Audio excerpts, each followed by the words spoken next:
Good evening, ladies and gentlemen. Sunday, 16th of April, and welcome to Blue Sunday, proudly brought to you by In the Blue Corner on the Jumper Punch channel. I'll get that ready. My name is Joseph Luzza here in Bangkok, and may I introduce my regular panelist, Mr. Vince Loccisano in... Where are you, Vince? You're in Kew? Or whereabouts? No, in Kew. Oh, that's beachy. Whereabouts do you live? We just had I'm in the northwestern tail. suburbs, Joe. I'm in a suburb of Airport West, which is just sort of around the Essendon area. No, I do know that. And Vince, we're very lucky to have you. Tell the viewers, you've just come in. Where were you?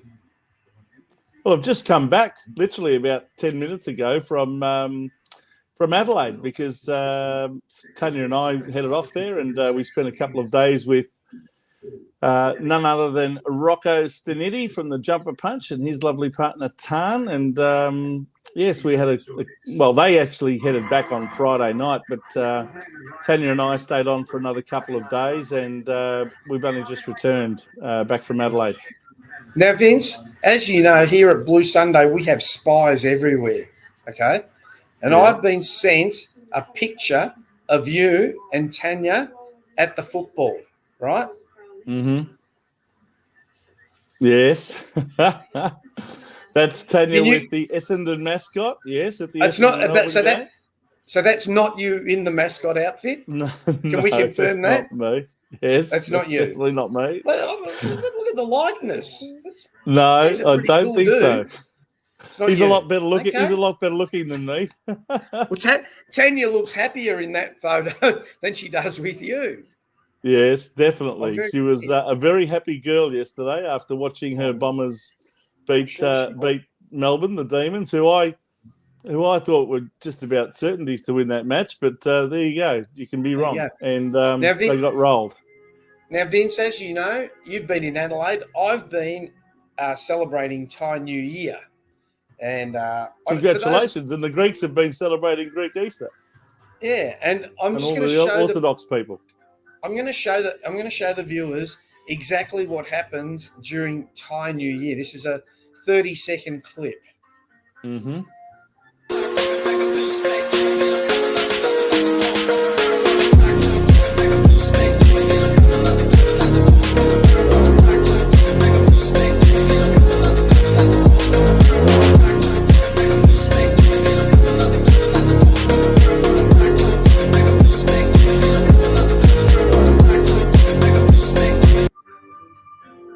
So in the Thai New Year, it's a water it's actually a water festival, and right. I mean people have taken it a bit far. What you're supposed to do is the younger people are meant to go see their elders and just pour a little bit of water over their hands, and it's just to cleanse them for the new year, to make sure that they have good luck and good health. But us foreigners, of course, we had to take it that extra level and just create this huge water fight where people are just absolutely drunk. So the last few days I've been getting absolutely soaked. But I have managed Sounds interesting. It's very good. It's very fun. I have managed to watch some of the games. So, Vince, let's go through the games. We won't go through the Carlton game, but let me put the scores up for you and you can go through them for the viewers. Mm-hmm. So let's start. We won't do the Thursday night. Let's go to Friday night, Vince. Okay, well, on Friday during the day, we had the blockbuster game between Fremantle and the Gold Coast Suns at Norwood Oval. What we saw here was the Gold Coast take a fairly significant lead through the middle part of the game, and then Fremantle pegged it back and eventually overran them in the end. 15 goals, 10-100 to Gold Coast, 13-12. 90, so a good win by 10 points there to Fremantle. Okay, and then the other blockbuster game, Vince?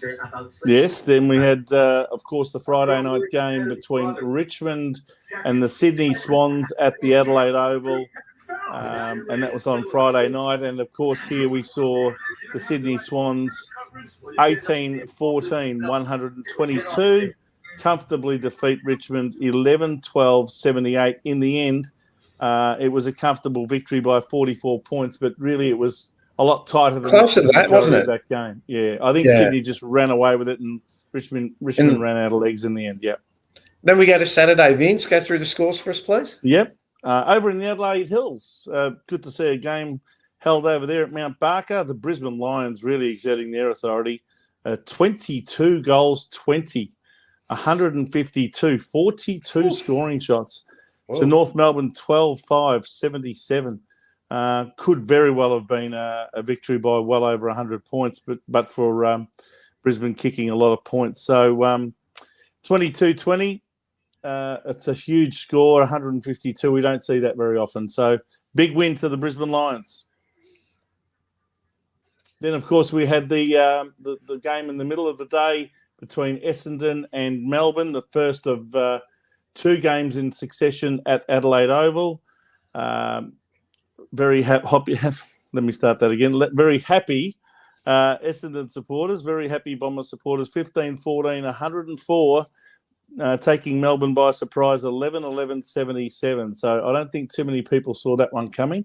That was probably the upset of the round, you'd have to say. Yeah. And at night, of course, immediately after that game, the Port Adelaide Power 70. That's 10-10-70, defeating the Western Bulldogs 8-8-56 in the wet there at Adelaide Oval. It looked like the Doggies might have actually got the better of them. They started slowly, but they eventually fought back to take the lead. And in fact, it looked like at one stage that they might, in fact, cause the big upset. But Port Adelaide found something in the last quarter, 4-1, and ended up winning by 14 points. So a good win for Kenny Hinckley's mob there. And today we saw at the Adelaide Oval, Geelong, far too good for the West Coast Eagles, 21-10, 136 to West Coast, 13-11-89. Followed by a really entertaining game at the Norwood Oval between GWS and Hawthorn. In fact, I ended up seeing the last 3 minutes of this game, popping in somewhere on our way back from Adelaide, and just saw the last 3 minutes and saw Harry Himmelberg take that spectacular mark in the dying couple of minutes and put them in front. So 10 goals, 17, very inaccurate kicking, 77 to Hawthorn, 11 goals, 9, 75. So a 2-point victory to GWS to break Hawthorn hearts. And finally, at the Adelaide Oval in the last game, it was very close for the majority of the game. In fact, if you look at the quarter-by-quarter scores, it was 2 goals each at quarter time between Collingwood and St Kilda, 4 goals each at half-time, 6 goals each at three-quarter time. Eventually, Collingwood, who kicked the first 4 goals of the last quarter, and then St Kilda kicked the last 3, did enough, just enough. 10 goals, 10-70 to St Kilda, 9 goals, 10-64 to end St Kilda's unbeaten run. And, of course, we are their next opponent in the next round. So they still hold top spot on the ladder, Joe, and I'm sure you're going to go through that ladder for us. There I have, yes. Sorry, something happened to me before. There's today's scores. Sorry about that. So Geelong 136, Eagles 89. Giants, as Vince said, just got over the Hawks. And the Magpies in a lucky one. And here's the ladder, Vince. So if you'd like to go through that for us, please. Okay, well, we see St Kilda, despite that loss by a goal to Collingwood, still holding down first position on the ladder, but this time only on percentage. Their percentage went down from about 160 down to 144 as a result of that game. So the top 3 teams on the ladder on 4 wins and 1 loss, separated only by percentage. St Kilda, then Essendon in second, Collingwood in third. Isn't that a mouth-watering thought to see those 2 teams going for it now in the Anzac Day round, of course, on Anzac Day? That should be a huge blockbuster, should be a sellout crowd, you would think. Then Carlton playing St Kilda as well. So it's first versus fourth on Sunday afternoon. So a real feast, really, next round with 2 top 4 clashes between the top 4 sides. Then you've got Sydney, Carlton, of course, on 3 wins and a draw and 1 loss. Our first loss against Adelaide on Thursday night on 14 points. Then you've got the teams that are on 3 wins and 2 losses being Sydney Swans, Melbourne, Adelaide, Brisbane in the 8, and just outside the 8 with a fairly poor percentage of 92.8 is Port Adelaide, but nevertheless 3 wins and 2 losses. Then you've got Geelong creeping back up the ladder after a couple of wins now. They're on 2 wins, along with Fremantle, GWS, North Melbourne, and the Western Bulldogs in 14th. And then the bottom 4, you've got Richmond on only 1 win and a draw out of the first 5 matches. And then Gold Coast, West Coast, and Hawthorn all on 1 win and 4 losses, separated only on percentage. So very interesting ladder. I think the main things to note there is that Richmond have fallen into the bottom 4 on the ladder. I think that's a pretty significant thing. And the other one is, of course, that Essendon and Collingwood both winning in very fine style, getting into the top 4 now. So we dropped down 1 position. And the other teams, of course, Adelaide, predominantly Adelaide now into the top 8. So that's right. They're the team we're going to be discussing a fair bit of tonight, Adelaide Crows. So, Vince, we're going to now delve deep into the bowels of the Carlton-Adelaide game. But before we do so, I'd like to introduce, he's not a special guest, he's a regular guest. He's Blue Sunday's own 1979 Premiership. We can call him back forward because he played both positions on that day. Peter Brown. So, Peter, good evening. How are you tonight? Good evening, Joe. Good evening, Vince. How are you two guys? Yeah, very well. All the better. We're going to listen to the perils of wisdom that come from your mouth, Peter, because you've actually played the game. So before we do, let me put up the scores. Yep. Vince, if you'd like to go through that. Well, again, you can see there Carlton comprehensively beaten on this occasion. Adelaide Crows 18 goals 10, 118 to Carlton 9-8-62. You can see there by the quarter-by-quarter scores that we got off to a very poor start and it never really got any better. A few times we looked like possibly chipping it back to something where we may have been within some striking distance, but the minute that looked like a possibility, Adelaide put the pedal to the metal again and shut the door on us. So it almost reminded me a lot of that game that we lost the 1993 grand final, where Essendon got an 8-2 start on us in the first quarter, and that's exactly what happened here. And we just never recovered. Adelaide were just amazing out of the blocks, and 8 goals 3, 51 to Carlton 2-1-13 at quarter time really set the scene for the rest of the game.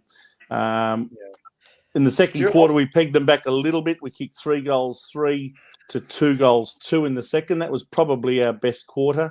Then Adelaide outscored us 3 goals to 2 in the third quarter, and then they ran away after we kicked the first 2 goals of the last quarter to put us within 24 points, 4 goals. They then kicked the next 5 goals of the game, the only 5 goals of the game after that, and ran out very comfortable winners by 56 points. That's more than 9 goals. Let's have a look at some of the stats. Quickly go through it. Just quickly, I'll just go through some of the goal kickers there for you, Joe, if you like. Do you want me to do that? Up to you. All right, hang on. I just lost it. It's all right. I'll get back to that later. Okay, let's go through some of the stats. And Peter, feel free to comment. So we've got the disposals. Make of it what you want. Adelaide's on the left, Carlton's on the right. So Adelaide had 398 at a 75% efficiency. Carlton had 320 at a 70% efficiency. We had quite a high number of handballs, but I think the handballs were mainly to get out of trouble. Nothing there that we need commenting on, either Peter or Vince. Happy? Happy? No. Yeah. Contested possessions? Sorry, Pete, go. No, just a comment. I mean, the handballs were in the situation where we were in trouble and we had to try and get out of it. And it was basically wasn't to an advantage, and we used it as a tool, but not an effective tool. Yeah. Just go back to that first screen, Joe. I think you'll find there that you'll see Adelaide, who's on the left-hand side, and Carlton's on the right-hand side, being the away team.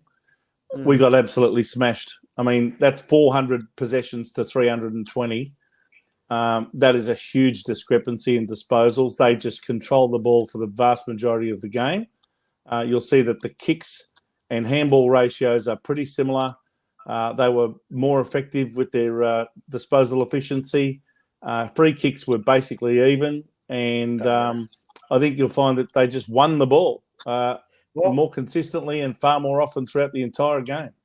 Well, the next slide is a bit more damning. And Peter and I were talking about this off air. You look, the number of marks, 156 to 130, they killed us in uncontested marks. And as Vince said, they were controlling the ball. The big stat for me was the uncontested marks of 97 to 57 and marks inside 50, given that we supposedly have the two best tall forwards in the game, 20 to 7. Peter, you've played both forward and back. What are your comments on the marks inside 50? Well, clearly Adelaide had done their homework on the forwards, I would suspect, given the fact that if you recall the week before, when we went inside long and direct, and we were left one out with either Harry or with Charlie. In the case of this, because they controlled the middle of the ground and because they were actually holding us up, they worked a lot harder when they didn't have the ball. And what was happening was it was forcing us wide and forcing us slowly into the forward line. I think we're too, and this was fairly evident on Thursday night, that when we went inside to a congested forward line, and the Adelaide had chopped it off, and we were in a situation where we just didn't get a clear run going in, and we were forced wide. We were out of the corridor.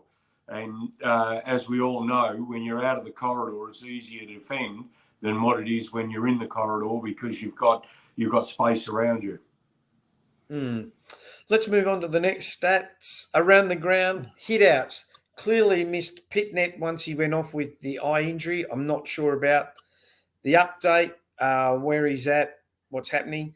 This one surprised me. We won the clearances. Well, I thought we got killed in the middle, but anyway, make of that what you will. Adelaide more clangers. We had a lot more tackles, and as I've always said on the show, when you got a lot of tackles means you haven't got the ball. And here's another one: tackles inside 50. We had 17 because they were always trying to clear it. But I don't know what to make of any of those stats. I'm not really. I only ever worry about one stat, the score. So, Peter or Vince, do you have anything to say about that? Well, Brownie, can I just ask you? I mean, I just saw a comment there from, I think it was Lou Felino, who said it was, there it is, hard to mark it when you bomb it to a pack. I think that's one of the areas that we really got wrong on Thursday night, where we really didn't give Harry and Charlie too much opportunity other than to take, marks against 5 and 6 other players that were all flying for the same ball, kicking it up high. I mean, the amount of times that they kicked it up, way up high into the sky, and expected, a forward to just mark it. It was unbelievable, really. How many times we went into forward 50 expecting Harry and Charlie to do that rather than hit them up on a lead. And I think that's the main reason why we didn't take too many marks inside 50. Well, if you look at I'd be very interested to see the statistics from Adelaide's first quarter. I felt when they went inside 50, they had space to move into, and they lowered their eyes and they actually hit targets. Absolutely. Whereas Carlton, what was happening, they were forced wider and they were slower going in, which meant that the Adelaide had time to control the tempo of the game. And I thought Adelaide did a really good job of controlling the tempo of the game. As a result of that, their scoring opportunities were a lot higher, particularly more so with that first quarter. Now, interestingly enough, 8-2 on the first quarter scoreline. What that means is that the next 3 quarters of that game, you're 2 goals per quarter behind the 8 ball before Adelaide scores, or before we're in a situation where we can then gain some ascendancy. The other thing I thought that Adelaide did very, very well was that when we were going inside 50, Adelaide were actually defending space, and they were making themselves actually more larger than what they were, because they were holding space rather than worrying about an opponent. And as a result of that, we found the opportunities going in there very minimal. Yeah. Just let me show you the last slide. This is our last slide. So this is an interesting one that shows you. Look at our inside 50 efficiency, 32%. Right? You're never going to win games like that. You're never going to win games. That's based on 17 shots from 53 entries, is it? Yeah, still, it's just unacceptable, really. That's just terrible. You can't be having 32% efficiency in anything, Vince, right? But as Peter will tell you, when we were growing up, coaches always said bad kicking is bad football. So, I was even watching games today, players 20 metres out, because they all want to do these round the corner kicks. They're 20 metres out and they can't kick a straight goal. They hook it left, they hook it right. And these guys are paid forwards. Their job is to kick goals, right? That's what they get paid to do. And, they can't do it. But anyway. I'll just quickly go through also. I've just got those goal kickers for you. Go for it. For Adelaide, Fogarty got 5 goals, 3 for the game. I thought he was an outstanding player. Tex Walker, 3 goals, 3. Keys also got 3 goals. He always seems to play well against us. For us, we had Curnow with 2, Mackay with 2, and Durden with 2. And all of the other goal kickers were singles. So they were the major goal kickers on the ground. I was going to ask you, Brownie, we've been probably singing the praises of our defence for the first 4 rounds. But I felt that our defenders got well and truly beaten on Thursday night. 2 of them at centre-half back and full-back probably had their worst games for the year in Weitering and Young. I thought they both got comprehensively beaten. Saad also had a fairly poor game. And I know that we weren't well served before the game even started with the omission of Doherty with that knee injury, and also McGovern immediately before the game. He was withdrawn just before we started. So that obviously put us a bit behind the 8 ball there in defence, but it doesn't really excuse the way the rest of them played, does it? Absolutely. I thought the only defender that could probably hold up his head very high was Nick Newman. I mean, Rankin got off to a great start and kicked an early goal, but then from that point on, I thought he was largely ineffectual, and I thought Nick Newman was actually one of our best players on the ground. Well, one of the things that I find particularly interesting is our backline's discipline. And Joe actually mentioned this before. Leadership in the backline is very, very important, particularly if you're getting smashed around through the midfield. You need to be in a situation where you've got someone there directing traffic and being able to make sure that at least there is a one-on-one contest. I agree with you, Vince. I think Fogarty was probably the best. Well, no, sorry. I had Dawson down as the best player on the ground. And then I had Fogarty coming in as a close second. And I thought our backs did not adapt to the way that Adelaide played. And bear in mind, with the comment that I made before, was that they were controlling the pace of the game. They were controlling not only the way that the ball was delivered inside, but also in a situation where they were getting it through the midfield. And I just think our backs get sucked too far up the ground on occasions, and as a result of that, they find themselves in a fairly awkward position. And when you've got someone like Fogarty up there making a nuisance of themselves, it's pretty hard to defend. In fact, there was a couple of times that I noticed, and you mentioned Young's name, and as you know, I've been a reasonable fan of Young up until Thursday night's game. But at one stage, Fogarty took a mark in front of Young, and Young looked around as much to say, well, where's the extra help coming from? There was there was a typical example of what I'm saying about the intercept player that's got to be able to read what's going on coming into the back line and be in a situation where they can be an attacking defender, if that makes sense to you. But and the other thing that I saw on Thursday was what I call our key backmen were easily disposed of when the ball was in the air, and making a contest of it is important, particularly from the point of view that you need to bring the ball to the ground if you're not going to be able to mark it. In fact, I think there was one stage there. I think Wiedering actually double-fisted a ball that he could have marked right in front of goal. And I thought, well, why would you even do that? Was there no talking? If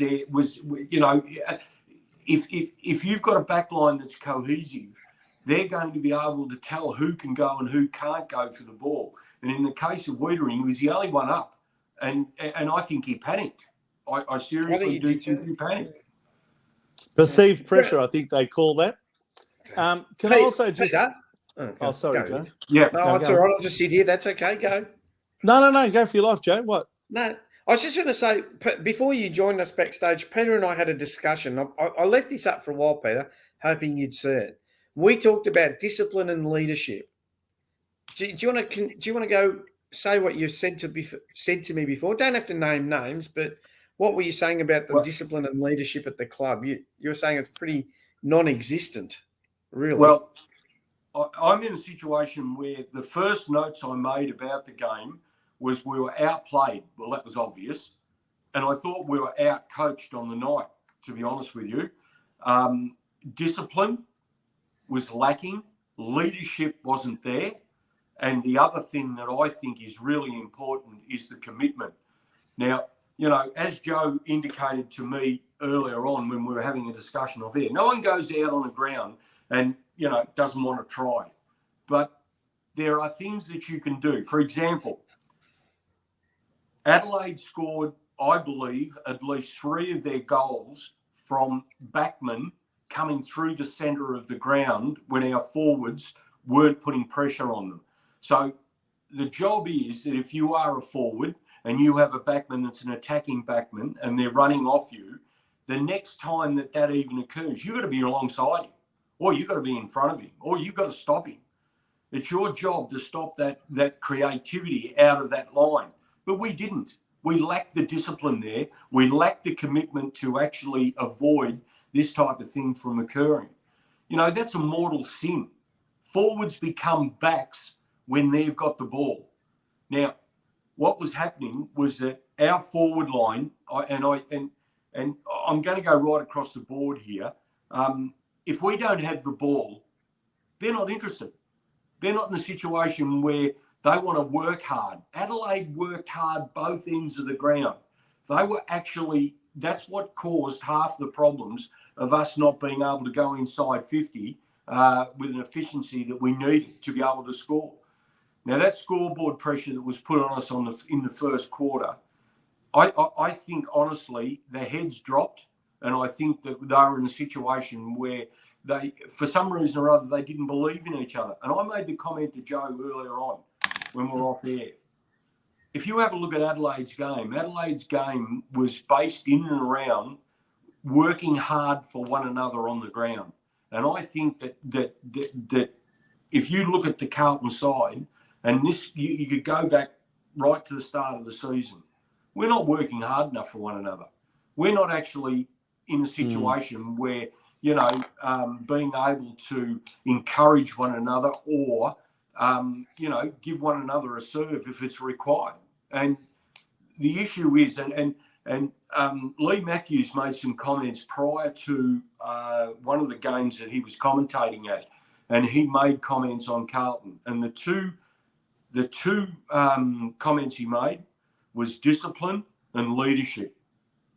So there's a guy that's well versed in the game, well and truly better than me. But they're the comments that he makes. No, he's not.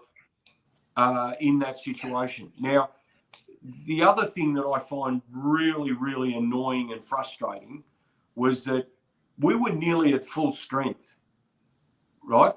Apart from a couple we lost prior to the game, and then obviously injuries early in the game. But by Jesus, what it does highlight to me is our depth is terrible. Well, that's what I was going to ask you about earlier. Sorry, Joe. I was just going to say go. There was a big thing made of the return of Walsh and Kennedy, and that was going to basically give us a full strength midfield. And I think, you know, the commentators that I watched and listened to during the week were saying, hey, we should be able to get the better of them in the midfield. We've got a full strength team now in the midfield. And, you know, with the addition of Walsh and Kennedy, in addition to Cripps and Hewitt and Chera and co, they should be able to dominate the midfield and therefore get the ascendancy over Adelaide. Well, quite frankly, the total reverse occurred. And I thought we got smashed in the midfield. And, you know, when you look at the games of Dawson and Laird and Jones and Rochelle, I mean, seriously, they just tore us apart. And, you know, when we got comprehensively beaten there, I just knew we were in a lot of trouble because there was no coming back from that. And no wonder our defenders towards the end of the game, and I'm not saying that they're justified in doing this, but I just felt like in that last 10 or 15 minutes of the game, they threw up the white flag. I've never seen a Carlton defence throw up the white flag like that and just stop chasing the forwards. At one stage, right in front of where I was sitting, I think it was Fogarty made 2 or 3 attempts at leads and still ended up getting it. And Lewis Young just gave up. So I think that was a poor reflection of our effort in that last half of the last quarter. We just threw up the white flag as far as I was concerned. What I said last week, just in closing on the comments that I made before you guys came on with the podcast, is that I thought that this game was going to be controlled through the midfield. And I'd watched Adelaide on 2 previous occasions, and on those occasions, the kids that they've got in the centre and the players that they have in the centre are actually in a situation where they're actually having a fair income dip. You know, they're lesser known names. You know, Laird. I mean, you know, he's been around a little while, but, you know, Dawson. He's no world breaker. Sorry? He's no, you know, he's not better than any of our players. He's not. Absolutely not. Absolutely not. And I thought Dawson gave Cripps a real touch up in the middle. I thought his game was exceptional, and he showed him how to actually be captain on the night. The thing that really frustrates me the most is that you've got your midfielders for Adelaide, you've got your midfielders for Carlton. Midfielders for Carlton have got big names. Some of them have. Some of them have got reputations. And the other ones from Adelaide don't have any. They've got nothing to lose. They went out and actually showed us what it's like to actually have a dip. Well, they played for each other. You could just tell the way they shared the ball around. They were playing in that real selfless, team-spirited fashion. And our players looked like a bunch of individuals who were all just trying to look after themselves. Peter, what do you think about? I think Mark Pitternet's going to be out this week. I mean, he had a pretty bad eye injury, right? We've had a few people commenting about Tom De Koning saying not up to it. My worry is, okay, he may not be up to it now, but he's young, right? Ruckman probably. Have a look at someone like Jared Witts, who played at a few clubs, and now, you know, he's in his late 20s, early 30s, and he's actually playing quite well. So TDK may need a few years to develop. My worry is that we're going to throw big money at him to keep him, and we're going to have the same situation that Collingwood had with Brodie Grundy, that he's going to command a huge bit of his salary cap.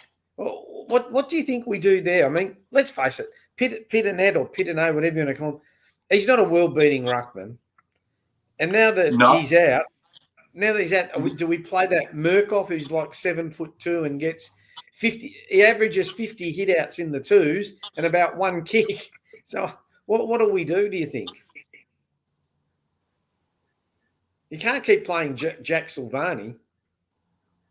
Hello. Right, Vince is frozen, is he? Yeah, I know. No, I'm not frozen. I'm just paying attention. Oh. Yeah, we thought He's asking you the question, I Brownie. thought, no, that's all right. So what do you think? What do you think, Pete? I think I'm not sure who the ruck coach is at Carlton. To be Matthew honest Cruiser. Matthew Cruiser. Okay. Well, I'm going to say something here that's going to upset the apple cart. Well, hang on. We like this, Pete. Just say what you think, Matt Brownie. That's why we have you on. Right. That's what everyone loves about you on our show. Okay. Well, Matthew Cruiser was about 3 or 4 years into his career, and I would have traded him. And the reason why I would have traded him is very simply this. He couldn't stay on the park for a starter. And when he did come back, he was still in a situation where it was light frame and his ruck work wasn't brilliant. The only thing that made Cruiser look good was the fact that they had Judd sitting in the corner and he was actually making him look good with some of the stuff that he was doing. So unless they get hold of Conning and actually put some really hard work into him, because I made the comment last week, he's all arms and legs, right? And his coordination, particularly more so in some of the ruck duels, was just pretty ordinary. And I think if you look at the setup in the midfield, and particularly in centre bounces, the confidence within Tom's ability to be able to put the ball where someone can run onto it is not there. You'll find our guys are behind them and not in front of them. Now, the situation is that you made a comment about Pitnet.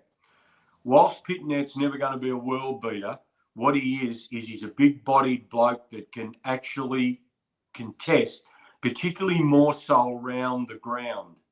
Now, whilst the centre bounces are, hit and miss, around the ground is sometimes more important with ball ups and things like that, and what you can actually do there. Now, I think he holds his own really well in that area there, probably better than what Tom does. And if you notice the boundary line throw-ins, you'll find that most of the time Tom finds himself behind his opponent, and if he does get to the front, he's usually under the ball or is easily taken under the ball. Is that coaching, Peter? Do you think that can be rectified? Yeah, a couple of things.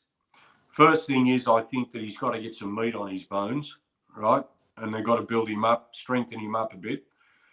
There's no doubt he's got a leap, which is very good. Oh, yeah. But as I said, the leap's only good for the centre baller. Around the ground, it's body on body. So you've got to be able to work your way to the front and be in a situation where you can hit to advantage. And I don't think he's capable of doing that at this stage. You made the comment before that ruckmen don't mature until they're around probably 25, 26, 27. Do we hang on to him? Yeah, he's probably worth hanging on to. Is he worth the real big bucks? Probably not. And you know my thoughts on the matter. I'm not a big fan of giving massive bloody contracts anyway. I prefer to have an incentive rather than be in a situation where, the money comes easy as far as I'm concerned. Yeah. We also throw a couple of names at you. Go Vince. Sorry, Joe. No, go for it, mate. I just wanted to get Brownie's opinion on a couple of players and their performance on Thursday night. The first one I want to ask you about is Jack Silvani. What did you think of his game? Now, considering the fact that Pitnet went off early and obviously that meant that Conning had to ruck predominantly for the night and Jack had to help him out in the ruck at various stages. But what did you think of his game? I thought it was serviceable without being too flash. He turned the ball over a few times and I think Adelaide scored off some of the turnovers. Yeah. I think he's look. I think it's a case of trying to make a silk purse out of a sow's ear. Yep. Yeah. And Jeez, I haven't heard that. well, I mean, and again, that gets back to the point I made and the comment I made before about our depth. We're in a situation where obviously, and I said earlier a couple of episodes ago that he's still well worth keeping in the side at this stage. He's not a world beater, but he can do a job and do a job reasonably well. I won't say he's going to do it well. And if he does kick a couple, it's a bonus. But serviceable. I'll call it that. Okay. Zach Fisher. Unfortunately, Zach Fisher is in a situation where he's not hurting opposition on the scoreboard. And I think... I'll just give you his stats for the night. 3 kicks, 11 hand passes. That's a total of 14 possessions. 2 marks, 3 tackles. Did not score at all. Yeah, and that's vindicated with my comment. I'm in a situation where I'm in two minds about Zach Fisher. I think I'd drop him. Yeah. You might need a little bit of a confidence lifter in the VFL for 2 or 3 weeks, maybe. I think he's got to find some form, and I think he's got to work on his disposal in terms of under pressure, and I think that's one thing he's got to do. Can I throw you a couple more? Sure. Young Cowan, how do you rate his game? And how he's gone so far this year? Lockie Cowan.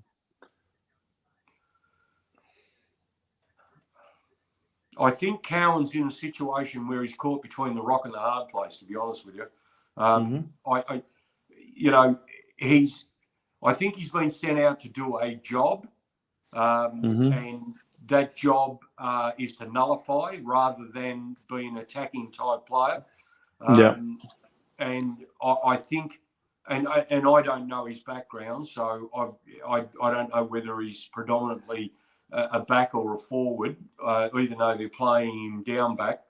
But I would be in a situation where if we've got no one better, I would put him on the back line. Yes. And what about Lockie Plowman, the guy that came in for Mitch McGovern as a late entry, and McGovern obviously a late withdrawal? He came into the team. He's the subject of a lot of commentary, Lockie Plowman. A lot of people don't like him. How do you rate him? I think Lockie lacks confidence, to be honest with you. I think he lacks confidence in his body and his ability to be able to come up each week. I think Lockie Plowman could actually make a player, providing that he can get himself fit and get his confidence up. He's pretty much a confidence type player, and if he makes a mistake, it becomes more mistakes rather than just one and move on. I think it actually, and I think the mere fact that he's been in and out of the side for a couple of 3 years now, do you persevere? I'm not sure. Okay, I'll leave it at that. There's a couple of others I could have asked you about, but I think we're pushing for time, so I'll let you keep going, Joe. Go Vince. We've got a couple of minutes before we give our votes. Anyone else? Well, the only other one, I was a bit perplexed about what's happened with George Hewitt in the last 2 or 3 weeks. Since he came back from that slight injury, he doesn't seem to have recaptured what we would classify as sort of his standard output. He seems to be struggling at the moment, George Hewitt.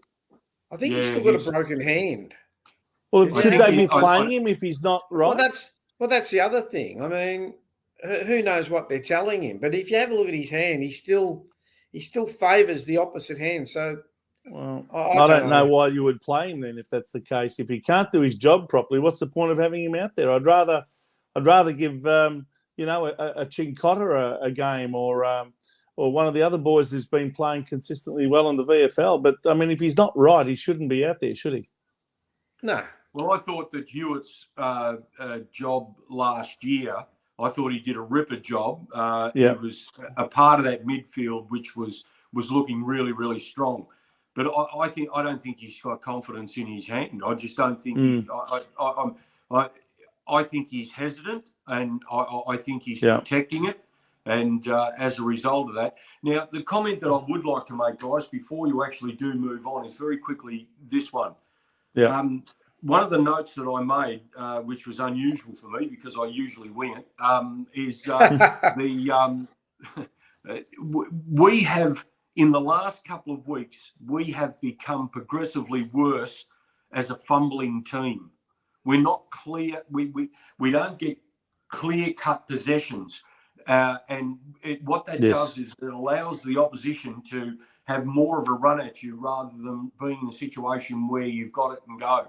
And I'm not sure whether it's a situation where it's a confidence thing or whether it's just the mere fact that they've got it spent before they've got it in their possession. And I think from that point of view, it's costing us, and we've just become fumbling.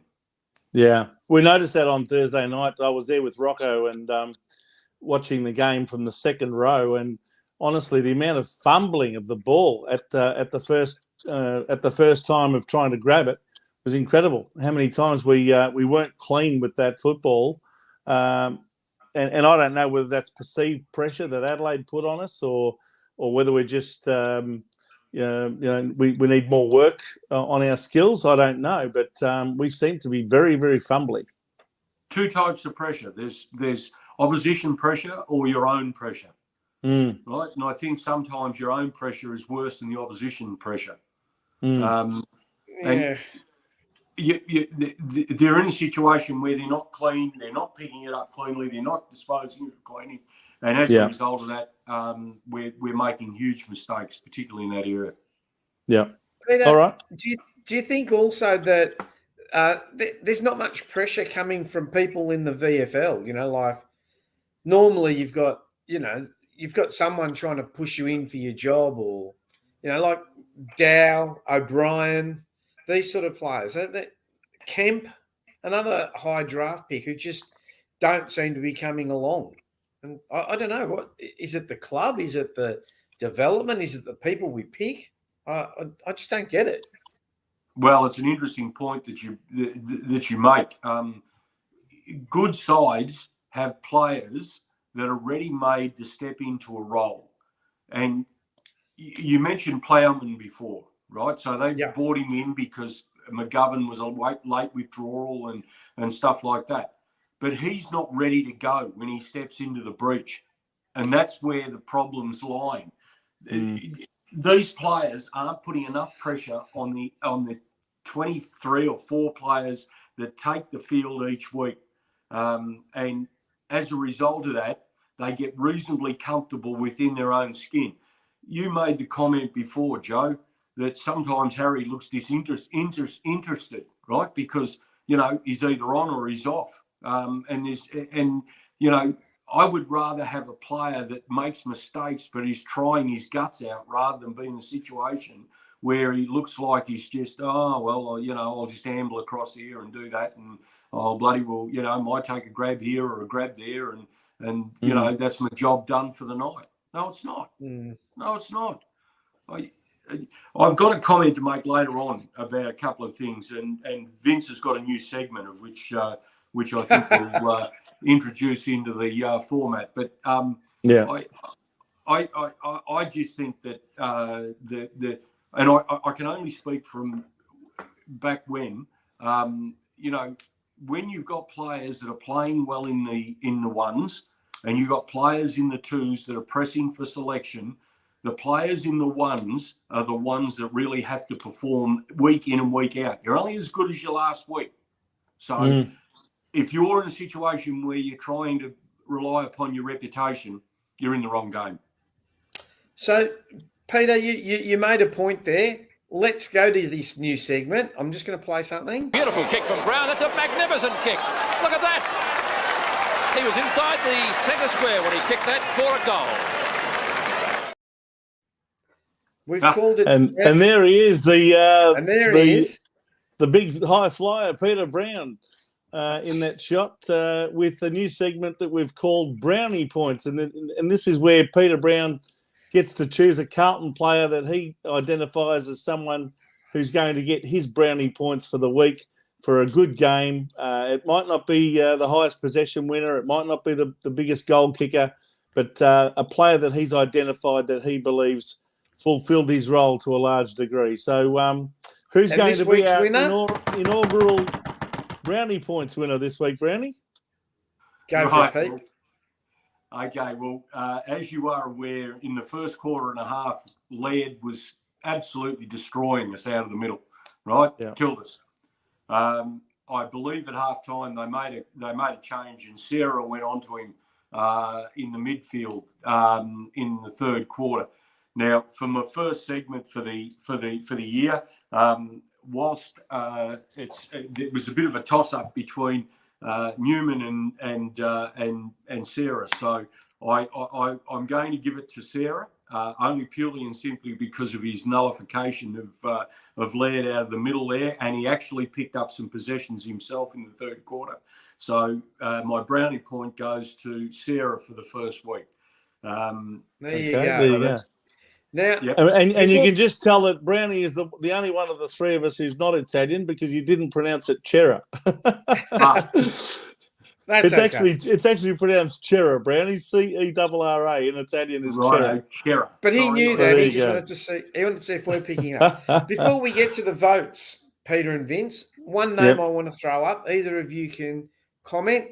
Sam Walsh, first game back, come back from a pretty serious injury, I guess, a back injury. How do you think he went, Pete? Well, I made mention last week that, don't expect too much from Walsh coming back. Yet I thought Walsh was probably our best player for the night. I thought his contribution was very, very good. There was a couple of times where he found himself in a bit of strife, but apart from that, I thought his gathering of the ball, etc., reading of the game, I thought he was back on song pretty quickly. Looks like he hasn't missed a game, doesn't it? The way he was playing, probably could have run it out a bit more. But I mean, we'll give him an excuse. It was his first game in 6 months, so I thought he did very well. Look, I'm a big rap for the kid. I mean, he knows nothing other than to go 100%. That's the beauty of him, is that you don't have to wonder whether he's going to give you everything he's got. He pretty much does that every time. An admirable performance coming back. That was his first game for effectively 8 months. His first game of Premiership points football. So, it's an admirable effort. I mean, the only knock I would have is that most of his 25 possessions were handballs, 19 out of the 25. He only had the 6 kicks. And he had a few clangers in there, but look, I still thought he was one of our vote getters, if you like. Look, it's pretty sad, Vince, that he'd been missing for 6 weeks, and he's come in and probably been our best on the ground, which is quite an indictment on the rest of the players. And as I constantly been saying for the last few years, we rely on too few to do too much. I read on social media, but Doc wasn't playing. We knew that. McGovern didn't play, Well, sometimes he's out in the field and doesn't do anything anyway. So he should go buy a lottery ticket, that guy. Okay, so let's get to the votes. I'll put them up on the screen. Peter, you can go through yours first. Yeah, well, as I indicated just a moment ago, Walsh got my votes for the week. I thought his game was exceptional, even though he's been out of football for 8 months, as Vince indicated before. I thought, even though he didn't get a lot of kicks, most of his handballs were to an effect, rather than being in a situation where they were nullified. Yeah, look, there was a couple of clangers in there, but you'd expect that. your point before, Joe, about the fact running out the game, he'll get better. He'll get. There's a difference between being fit and being match fit. And when you're match fit, you're in a situation where you can actually be in control of what's going on. I gave 2 to Chera, and I again because of my brownie points, but I thought he stepped up when things needed to be stepped up, particularly more so in that third quarter. And the last one I gave was to Newman because of the fact that he kept Rankin pretty quiet and wasn't a great possession getter, but was able to take a dangerous player out of the game when that was there. Now, there was also, I made comment before, and I won't lie, there was 3 of them that I could have put in for the one vote. One was obviously Newman. The other one was Charlie Curnow, even though he was in and out of the game. And the third one was Akers. Yeah. Okay. Vince, your 3, 2, 1, please. Yes, well, unlike you two, I actually went for Nick Newman. I thought he did a fabulous job on Isaac Rankin, and he's in very good form. To a large extent, I think we can thank him for the defence holding up in most weeks. He's performed a great job a couple of weeks ago on Toby Green, another very dangerous forward for the opposition when we played GWS, and I think he followed it up with a great game on Thursday night against Isaac Rankin. He is certainly one that can hold his head up high after that performance. So I gave him my 3 votes. I thought Akers was a very good return and very effective with his possessions. And I gave him 2 votes. What I like about him is he kicks the ball a lot more than he hand passes. If you have a look, he's had 17 kicks and only the 6 hand passes in his 23 possessions. And I think that's where you hurt the opposition a lot more when you're getting a lot of metres gained. And I thought he played a very good game on the wing. I gave him 2, and I gave Sam Walsh 1 vote for his return game. Maybe I'm a bit harsh on our better players. I like to see them do something out of the ordinary to get a 2 or a 3 vote game. Walsh, I guess, would probably get 3 votes from most people for his game, but I've seen him play even better than that. So I gave him the 1 vote this time.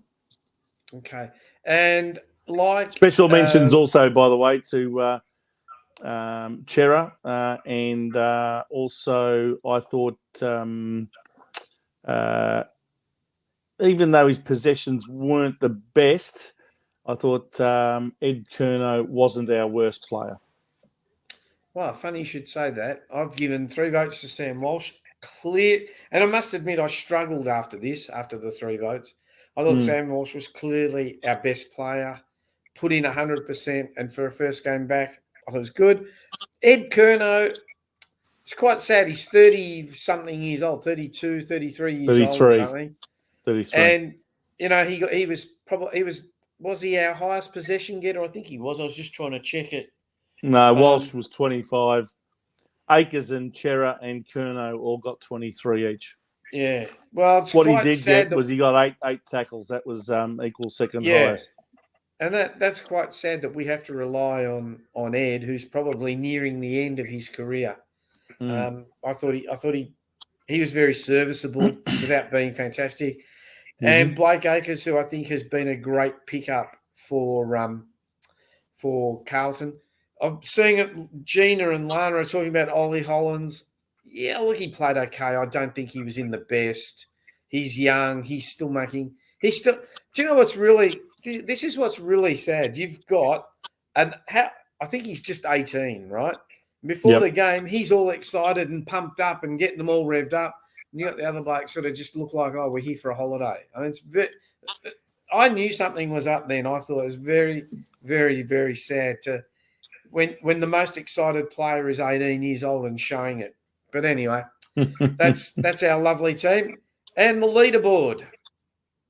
Well, Charlie Curnow with 2 perfect games has hit the front. Sam Doherty, who we probably won't see for another 5 weeks, I think, if it's 4 to 6 weeks. Let's err on conservative. Cripps on 9, and then Nick Newman has come into it, and Sam Walsh played 1 game and he's in 5th position. So there you go. So that says it all. So, Peter, our time with you has come to an end. Once again, from the bottom of my heart and from all the Carlton supporters out there, we'd like to thank you for joining us with your honesty and assessment of the game. As we've said many times, you've actually played the game at the highest level. A lot of us wish we had. A lot of us have played it in our heads, but you've actually been there. So we really find your comments very insightful, and yeah, we'd like to thank you for just joining us. No problem at all, guys. Happy to help. Okay, so thanks, Pete. We'll see you next week. Cheers. Cheers, mate. Another good conversation with Peter. I love listening to him. He really knows. Me too.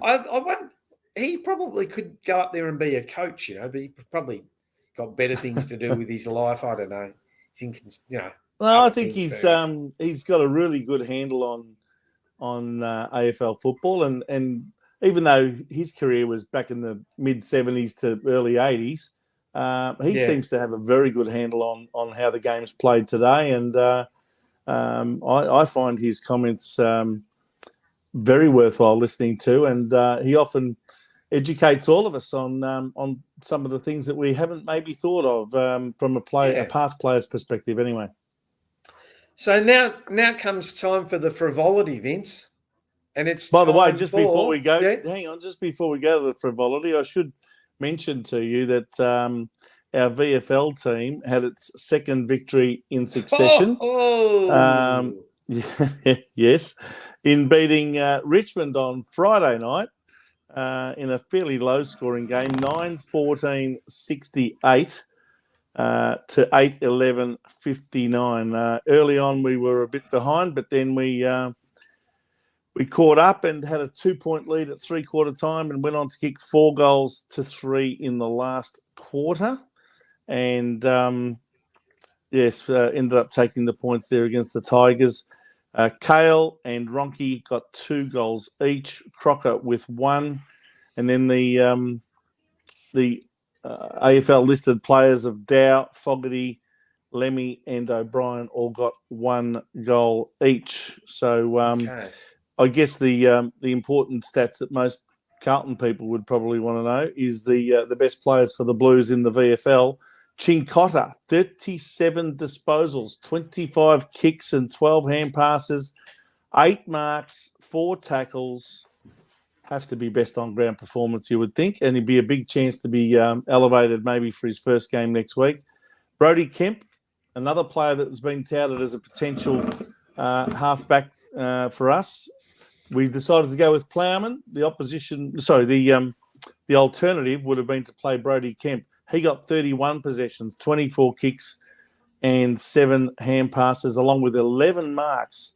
So he played very well. Jackson Binns, one of our new recruits for the year, he got 30 possessions, 21 kicks and 9 hand passes, and also 11 marks. Paddy Dow, 27 possessions and a goal. Lockie O'Brien, 27 possessions and a goal.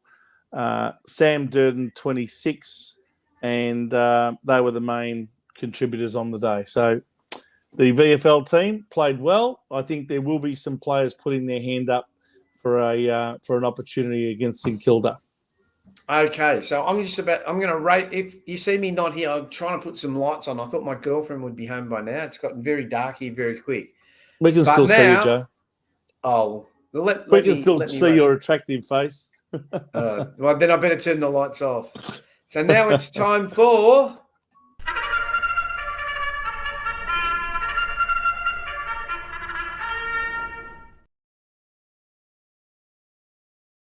Big Vincen's Omen Bet. Vince, last week. Yes. How did we go, Joe? Tell me the bad news. Joe let you down. Joe certainly was hungover and ran 8th. Joey's hangover didn't do any good. He was $2.70. He did nothing. And then Joe got rolled. He certainly did. He got rolled as a $1.50 favourite or something, did he? Yeah. So I can't believe that we had the two favourites, right? $2. Is that 70? $2.70, and we had an all up into Joe got rolled, and we got nothing. Well, Vince, we shouldn't be backing anything with your name in it, then, Joe. That was the whole idea. Please explain.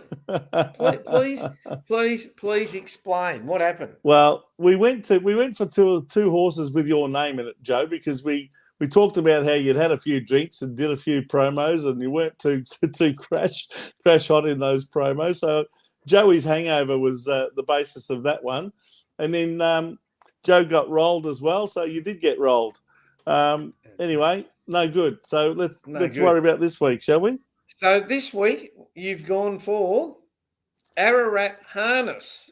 Yes, Ararat tomorrow. A town that I drove through on Thursday on the way to Adelaide and drove back through this afternoon on my way back. Lovely town, Ararat. I really do like it. I thought this horse really summed up where Carlton Football Club's going at the moment after that loss on Thursday night. Race 9, number 6. The Long Road Nowhere. The Long Road to Nowhere, I think it's called, or The Long Road Nowhere, number 6 in race 9. Should give you a good sight in this race. So, Vince, what are we going to have? Let me go to this. So we had the scorecard. So I've got to send you some money, Vince. So I'll do that this week. No problem. We had an opening balance. I'm pretty confident about this one, so I'm gonna put $10 on this one to win. Oh, I thought I put $5, but okay, so it's $10 the win. Yeah, okay. $10. So $10 the win this week on the Long Road to Nowhere. Is that an omen or what? Well, I'll tell you what. After the way we performed on Thursday night, I think that's exactly where we're going. Honestly, it was terrible. The way we played on Thursday night was just shocking. To be honest, I feel sorry for all of those Carlton supporters who spent a fortune in flights, accommodation, or if they drove petrol, and tickets sometimes very scarce, so they had to pay a premium for tickets to go and watch the game. I thought, it was really sad that they went to such lengths to go and support the team, and they put up a performance like that. It was bordering on an insult to those supporters. But anyway, they all had a good time before the game. I can tell you that the supporters were out in force at the pre-match function over there at the Cathedral Hotel in Adelaide. Rocco and I popped in and said hello to all the people that were there. So it was a well-supported pre-match function, and certainly there was a lot of Carlton supporters at the ground. And I've got to say, the atmosphere was electric. It's just a beautiful ground, the Adelaide Oval, and everything leading up to the game was absolutely superb. The weather was superb, the ground, the atmosphere, everything was great. And then within 5 minutes of the start, it all turned to you-know-what.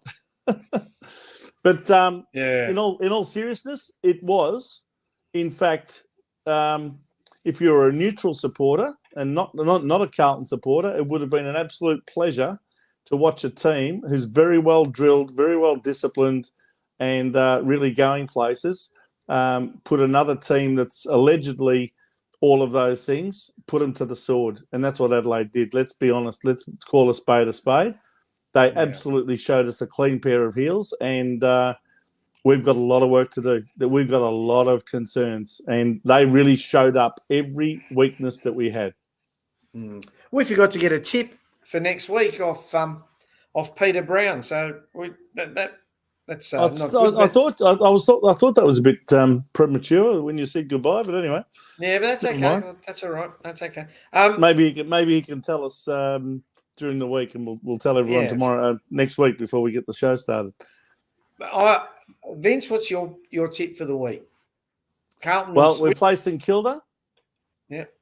Sunday next week. So the beauty of that is that we'll have a 10-day break. It's almost bordering on having a mini bye before the actual game, 10 days.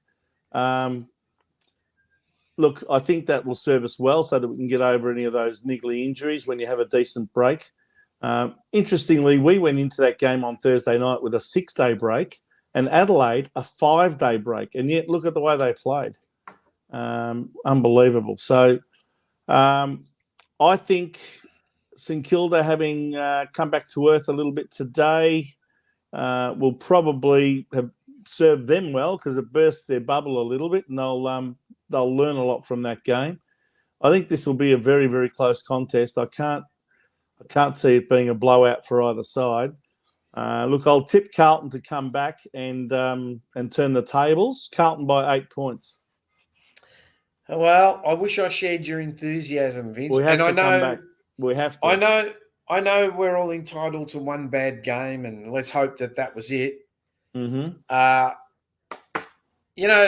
It all depends on how Charlie and Harry play. They keep getting in each other's way. So I hope it's not going to be one of these seasons where we win, lose, then win, lose, or win, lose, win, lose, win, lose. Mm. I'm saying St Kilda because I watched them today and they are quick, right? Yeah. And I don't think we've got the pace to match them, right? Okay.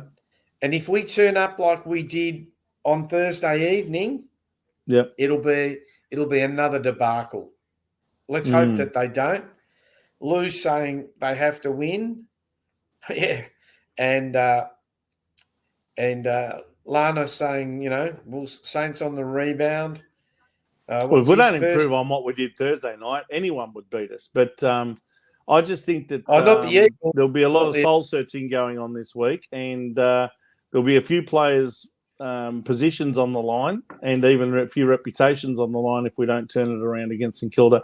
I think the players that you mentioned in Harry and Charlie, their prospects are largely determined by how the ball is being delivered into the forward line. And that means our midfield has to really improve on what it's done in the first 5 weeks.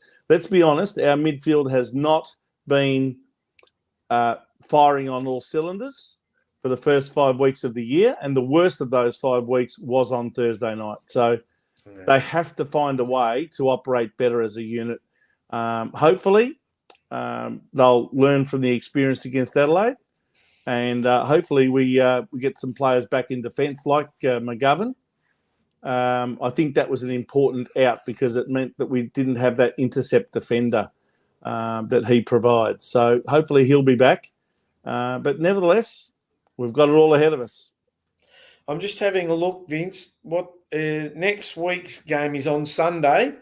Yes, at 3:20. 12 o'clock. Yeah, 3:20. So it'll be fresh in our memories when we do next week's show. So, Vince, that brings us to the end of proceedings tonight. Like I said, if anyone is willing to donate some money to the Vince, I don't expect that. But the money's going to charity, and so that's okay. Just a reminder, people, on Tuesday night, Jumper Punch, 7 o'clock on the Blue Abroad channel. Be interesting to hear Rocco's rant. Mars and Paul, Mars has been relatively calm this year. I'm a bit concerned.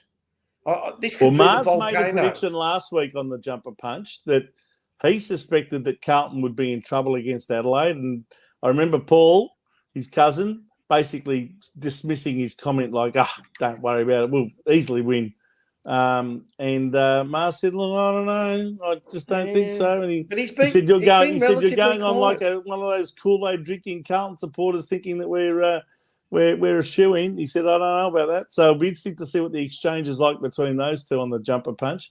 And I can assure you that Rocco, who was not happy, will be certainly worth listening to on Rocco's rant. That's for sure. He will. So that'll be interesting. Then we've got Wednesday evening, Forever Rivals on the Jumper Punch channel. So don't get your channels mixed up. The Jumper Punch show, which sounds stupid, is on the Blue Abroad channel.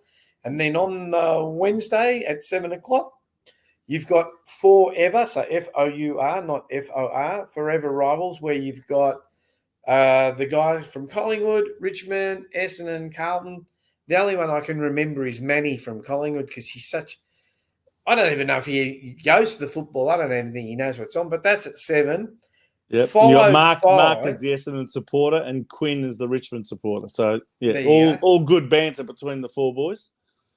Then followed by Legends of the Jumper Punch on the same channel at 8 o'clock.